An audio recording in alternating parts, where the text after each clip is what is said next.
I think beginner wings are very important in paramotoring and in paragliding, because you don't want to be burning steps in your flying career.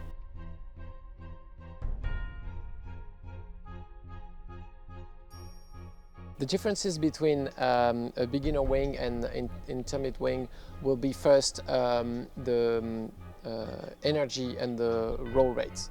A beginner wing will be designed so that if you're imprecise with the brakes, it will be very forgiving and will not roll dangerously. The second point is that the beginner wing will have a simpler construction, so it will be in general a little bit lighter, and that will make it a bit easier to launch. That will also make it a lot more stable in pitch, but also in roll. That pitch and roll stability will allow you to fly through turbulence more comfortably, but yet you can still have a decent speed range on the beginner wing. If you hesitate between a beginner wing and an intermediate wing, just think that if you're not really looking for efficiency, then a beginner wing will most likely fit most of your flying styles.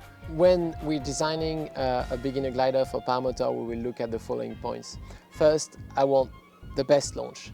It has to come up very quickly and has to stay above your head in a very stable way, meaning if you make mistakes while taxiing, the glider will not roll too far to the side and it will come above your head very easily. If you slow down too much and the glider starts to fall back, I want the glider to fly again immediately as you activate the throttle or if you start running again. Then once airborne, I would go full throttle, leave the brakes and even fly through turbulence and check the roll rate. We want our glider to be very stable in roll, fly almost in a straight line, so that it's going to be very forgiving for beginners that may be overwhelmed with the amount of things that they want to do on their first flights.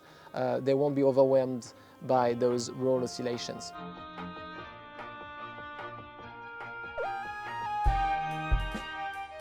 What's going to be very nice with our new wing is that it is ENA certified, so that means it answers the most stringent safety tests, and in the unlikely event of a collapse, it's going to behave in a very gentle way, but also you can use it for free flying, and it's going to be a good wing to learn free flying on.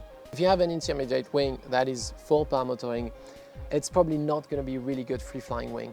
You can free fly on it, but it's not going to be a wing that I would recommend learning on. So if for you're starting paramotoring and you think, oh, maybe I want to do free flying as well, get an ENA, because you're going to be able to do both. But if you like new to the sport and like, oh, this is paramotoring is great, but free flying looks good as well, I may just start in a couple of months, then get an ENA. You maximize the safety, which I think is never a bad thing, and you open up possibilities.